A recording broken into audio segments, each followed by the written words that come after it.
And I want to now bring in Dr. Frita Fisher for more perspective on today's COVID-19 developments. She's the founder and president of Midtown Atlanta Nephrology. Thank you so much for joining us today, Doctor. It's hard to believe it's been 1 year since the vaccines were first authorized, yet there is still hesitancy in this country. Why do you think that is? There is still a strong disinformation campaign, Laverne. Yes, it's been over a year, and we have so much overwhelming data now to show the safety and the efficacy of the vaccines. We have data to show us that most people being hospitalized or dying are unvaccinated, while people who are vaccinated are faring much, much better. There's no question about that. Yet we have a very potent misinformation, disinformation campaign that holds on to some people. But I am encouraged because we do, of course, have over 60% of Americans fully vaccinated and over 83% of adults in America who are vaccinated. And so more people do believe in science and the safety of vaccines than not. One of the issues that had come up initially was that there was a concern about access for Americans, especially in Black and Brown communities. Does that problem still exist? Oh, I do think the problem exists. Now, yes, we do have a lot of people in the Black community, in our community, who have a mistrust of the medical community, not just because of sins from the past, but because of ongoing health disparities. Now, that's true. So, some of the vaccine resistance is due to the mistrust.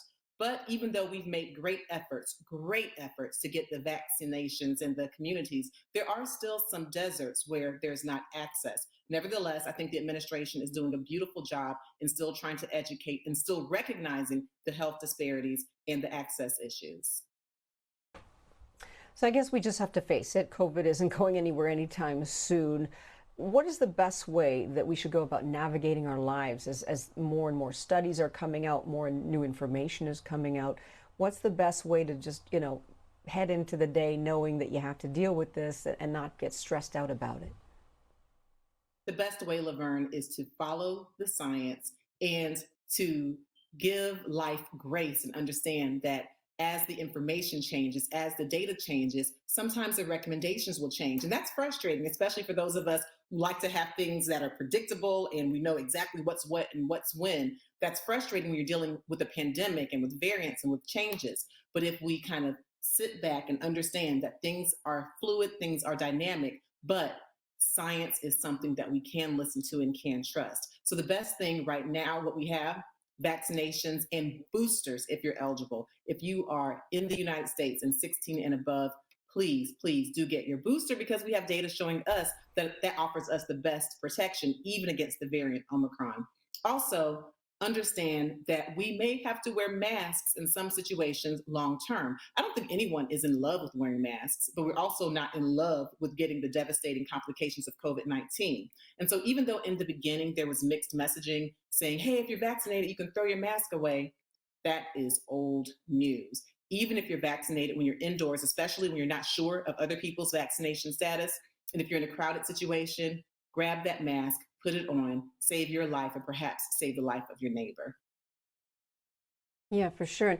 And the other development has been Pfizer. They say its experimental COVID-19 pill cuts the risk of hospitalization or death by 89%. That's a huge number.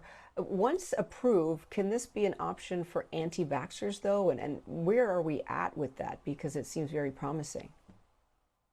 Well, the drug does seem very promising. And the term anti vaxxer, I mean, it just kind of gives all kinds of connotations because when you say anti vaxxer, I think of a person who's anti science. And if you're anti science, then the data from this science probably won't move you anyway. But I will say, even though this Paxlovid, this new medication, will not replace the vaccine, because of course, vaccinations prevent disease, whereas this new antiviral drug will help to treat it. But certainly with it reducing hospitalizations or death by 89%, if given early on, 3 to 5 days, that is brilliant. And the study was wonderful because we saw if people got the medication within 5 days, the people who got placebo or the sugar pill, there were 66 hospitalizations and 12 deaths. But for people who actually got the antiviral drug, the Paxlovid, there were 8 hospitalizations and no deaths. So it is very effective, it looks like, at least according to preliminary data. But for people who are anti vaccine, but still pro medication, then sure, this will be something. But again, We don't have all the data. We don't know that even by virtue of being infected, even if treated early and successfully, we don't know if you can still get long COVID symptoms. So again, vaccinations are going to be the best method.